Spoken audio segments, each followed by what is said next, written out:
បាទសួស្តីបងប្អូនទាំងអស់គ្នាស្វាគមន៍មកកាន់ channel របស់ខ្ញុំ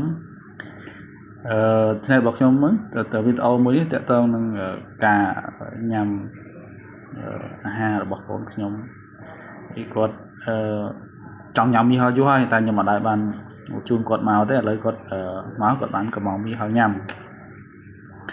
ហើយខ្ញុំសួរគាត់ថាឆ្ងាញ់ឬអត់គាត់ថាឆ្ងាញ់ហើយគាត់ចូលចិត្តញ៉ាំតែពិតគាត់ញ៉ាំមិនបានច្រើនគាត់ញ៉ាំបានតែបន្តិចគាត់ថាឈប់ហើយគាត់ញ៉ាំមិនបានច្រើនតែគាត់ចង់ញ៉ាំដោយសារគាត់រត់លេងហត់ទៅគាត់ចង់ញ៉ាំហើយគាត់ថាឆ្ងាញ់ណាស់ប៉ាគាត់អរគុណប៉ាដែលបានជូនកូនមកញ៉ាំមីហឹលហើយគាត់កំងនេះមីហឹលកម្រិត0សាច់គ្រឿងសមុទ្រកម្រិត0ហើយតាមពិតខ្ញុំអត់អាចជូនគាត់មកតែថ្ងៃនេះគាត់ចង់ហូបខ្ញុំគាត់ជូនគាត់មកញ៉ាំហើយបន្ទាប់មកដល់ប្អូនខ្ញុំដល់ប្អូនកូនប្អូនប្អូនកូនទី2កូនរបស់ខ្ញុំកូនទី2គាត់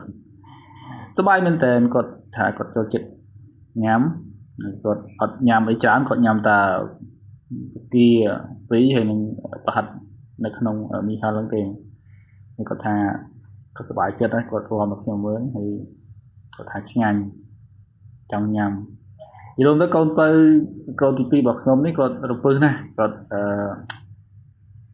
អត់ចេះប្រឹងទេគាត់តិចញ៉ាំទឹកតិចញ៉ាំមីហឹលតិចញ៉ាំទឹកតិចញ៉ាំមីហឹលរហូតគាត់ញ៉ាំបានច្រើនគាត់ញ៉ាំបានច្រើនគាត់សប្បាយចិត្តគាត់ញ៉ាំរហូតចឹងហើយគាត់ញ៉ាំអស់វាប្រហែល2 3នៅសល់មួយចុងក្រោយដែលខ្ញុំបកឲ្យគាត់ញ៉ាំហើយសូមអរគុណដែរហើយកុំភ្លេចជួយ Subscribe Channel របស់ខ្ញុំមួយផងបាទសូមអរគុណច្រើនបងប្អូនទាំងអស់គ្នាបាទបាយបាយ